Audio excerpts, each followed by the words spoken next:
ஜோதிட அன்பர்களுக்கு வணக்கம். நாம் இந்த வகுப்பில் 6ஆம் பாவக பலனை கற்றுக்கொள்ளப் போகிறோம். இதுவரை 5 பாவகங்களுக்கான ஆய்வு முறையில் ஒரு விளக்கம் கற்றுக்கொண்டோம். அதாவது 12 பாவங்களுடன் இந்த 5 பாவங்களின் தொடர்பை வைத்து நாம் பலன்களை கற்றுக்கொண்டோம். நாம் இப்பொழுது 6ஆம் பாவக விளக்கங்களை பற்றி ஆராய உள்ளோம். 6ஆம் பாவகம் என்பது துர்ஸ்தானங்களின் தலையாய ஸ்தானம். துர்ஸ்தானம் என்று சொல்லக்கூடிய மறைவு ஸ்தானம், துன்பத்தை தரும் ஸ்தானம் என்றும் எடுத்துக்கொள்ளலாம். ஜாதகத்தில் மறைக்கப்பட்ட ஸ்தானம் என்றும் எடுத்துக்கொள்ளலாம். அதாவது இறைவன் தொழில்கள் காத்தல், படைத்தல், அழித்தல், மறைத்தல் மற்றும் அருளல் என்பது 5 வகையானது சிவபெருமானின் தொழில் என்று வரையறுக்கப்பட்டுள்ளது. சைவ சித்தாந்தத்தில் வரையறுக்கப்பட்டுள்ளது 5 தொழில்கள்: படைத்தல், காத்தல், அழித்தல், மறைத்தல், அருளல். முதலில் நாம் படைத்தல், காத்தல் மற்றும் அழித்தல் முப்பெரும் தொழில்கள் என்று அனைவருக்கும் தெரியும். இதில் 5 தொழில்கள் உள்ளன. அதாவது 4வது மறைத்தல், 4வது மறைத்தல், 5வது அருளல். இந்த மறைத்தல் என்பது நமது ஜாதகத்திலும் உள்ள மறைவு ஸ்தானம் என்று கூறப்படுவது. கேந்திரஸ்தானம் என்பது 1, 4, 7, 10 ஆகிய பாவங்கள். திரிகோணஸ்தானம் என்பது 1, 9, 5 ஆகிய பாவங்கள். இப்பொழுது மறைவு ஸ்தானம் என்பது 3, 6, 8, 12 ஆகிய பாவங்கள். இதில் 6, 8, 12 என்பது துர்ஸ்தானம் என்றும் கூறுவர். காரணம் என்னவென்றால் பல்வேறு வகையான துன்பத்தினை தரக்கூடிய ஸ்தானம் இதிலிருந்து அறிய முடியும் என்பதை வைத்தே துர்ஸ்தானம் என்று கூறுவர். ஆக இந்த வகுப்பில் நாம் 6ஆம் பாவத்தின் பலன்களை நாம் கற்றுக்கொள்ளப் போகிறோம்.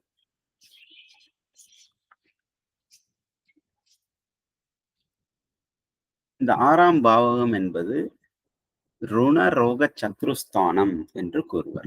ருணரோக சத்ருஸ்தானம், அதாவது தீராத நோய், தீரா கடன் மற்றும் எதிரிகள் ஆகியவை இந்த 6ஆம் பாவகத்தை வைத்து அறிய முடியும்.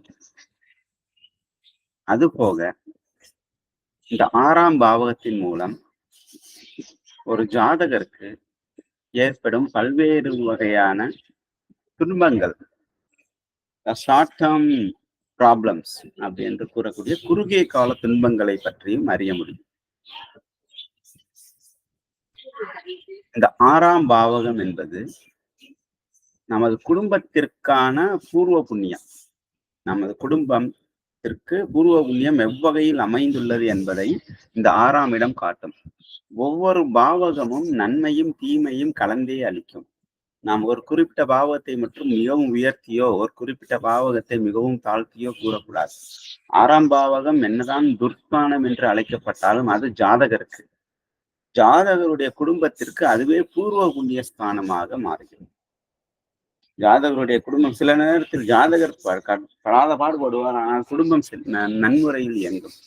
குழந்தைகள் நன்முறையில் இருக்கும், மனைவி நற்பெயர் பெறுவார், ஆனால் ஜாதகர் மட்டும் சில துயரங்களை அனுபவிப்பார். இந்த சூழல் இந்த 6ஆம் பாவம் ஜாதகரை காக்குமே தவிர குடும்பத்திற்கு அது பூர்வ புண்ணியமாக அமையும். 6ஆம் பாவ அதிபதி பலம் பெற்றிருந்தால் குடும்பத்தின் பூர்வ புண்ணியத்தால் இவருடைய வாழ்க்கை நகர்ந்து கொண்டே இருக்கும்.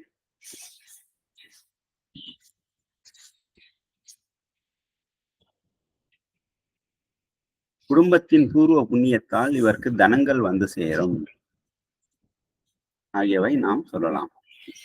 மேலும் இந்த 6ஆம் பாவத்தை வைத்து இளைய சகோதரரின் சுகங்களை நாம் எடுத்து கூறலாம்.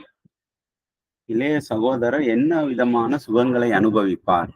இளைய சகோதரத்திற்கு சொந்த வீடு இருக்குமா? இளைய சகோதரருக்கு நிலம் வாங்கி வீடு கட்டும் யோகம் உண்டா? இளைய சகோதரரின் இந்த மாதிரியான ஒரு அம்சங்களை நாம் எடுத்து கூறுவதற்கு இந்த 6ஆம் பாவகம் பயன்படும். அடுத்து இந்த 6ஆம் பாவகம் ஆறாம் பாவகமானது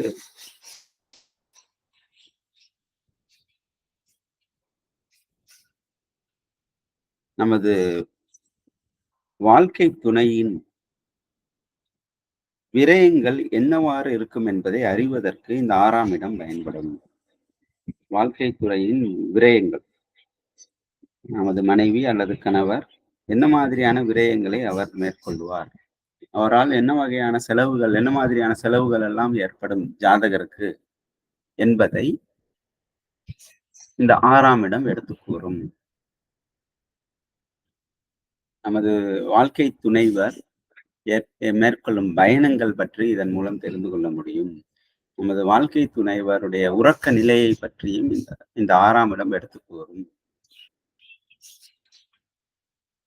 இந்த 6ஆம் இடத்தை வைத்து நமது ஆயுள் பெருகுமா அல்லது குறைபடுமா என்பதையும் ஆராய முடியும். இந்த ஆயுளை விருத்தி பண்ணுவதற்கு இந்த 6ஆம் இடம் மிகவும் முக்கியம். இந்த 6ஆம் இடமே, அதனால் இதற்கு ஆயுளை குறைப்பதற்கும் ஆயுளை செழிக்க வைப்பதற்கும் இந்த 6ஆம் இடம் பங்கேற்கிறது. இந்த 6ஆம் இடம் பலம் பெறும் பொழுது இது ஆயுளை பெருக்கிவிடும். அப்படி என்றால் என்ன? 6ஆம் இடம் பலம் பெற்றால் ருண ரோக சத்ருகளை கொடுத்து அதை அனுபவிப்பதற்கான ஆயுளை கூட்டிவிடும். நித்தியகண்டம் பூர்ண ஆயுசு என்பது போல் இந்த 6ஆம் இடம் பலம் பெறும் பொழுது அதிர்ஷ்டங்களையும் வாரி வழங்கும். இன்னொரு பக்கம் அதிர்ஷ்டங்களையும் வாரி வழங்கும்.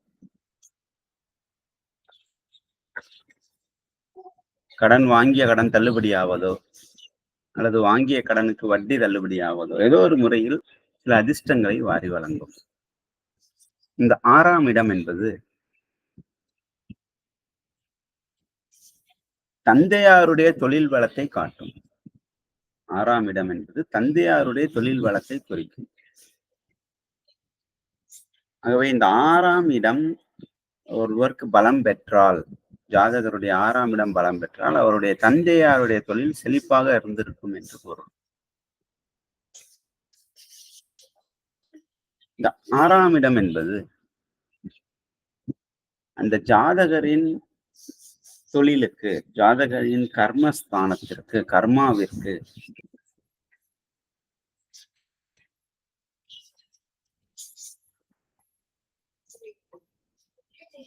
பாக்கியங்களை வாரி வழங்கும். இந்த 6ஆம் இடம் என்பது ஜாதகரினுடைய தொழிலுக்கு பாக்கியங்களை வாரி வழங்கும். நிறுவனத்துல நம்ம கடன் என்று கூறுவோம். அதாவது டெப்ட் டிபெஞ்சர்னு இஷ்யூ பண்ணுவாங்க. அந்த டிபெஞ்சர் இஷ்யூ பண்றதே benefit goes to share holders. அங்க உள்ள முதலாளிகளுக்கு அல்லது பங்கு வைத்திருப்பவர்களுக்கு டிவிடெண்ட் ஒன்று கொடுப்பாங்க. அது அதிகமாகும். கடன் வாங்கி வாங்கி டிபெஞ்சர் அதிகமாக கொடுக்க கொடுக்க இந்த ஷேர் ஹோல்டர்ஸ்க்கு டிவிடெண்ட் அதிகமாகும். அந்த மாதிரி இந்த 6ஆம் இடம் என்பது ஜாதகருடைய பாக்கியங்களை குறிக்கும் ஸ்தானம். ஜாதகரின் தொழிலில் அமையும் பாக்கியங்கள், வெறும் பாக்கியம் இல்லை. வெறும் பாக்கியம் என்பது அதாவது ஜாதகருக்கு விளையும் பாக்கியம் என்பது 9ஆம் இடம். ஆனால் தொழிலில் விளையும் பாக்கியத்தை குறிப்பது இந்த 6ஆம் இடம். இந்த 6ஆம் இடத்தை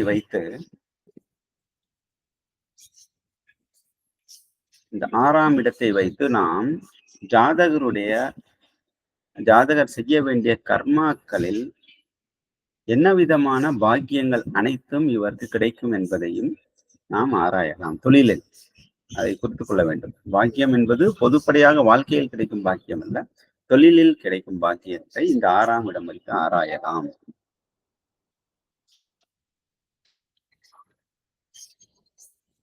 பிறகு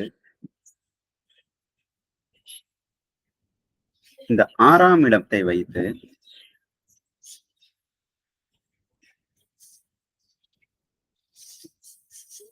இவர் லாபம் சம்பாதிப்பதற்கான, இந்த ஜாதகர் லாபம் சம்பாதிப்பதற்கான வாய்ப்பு உண்டா?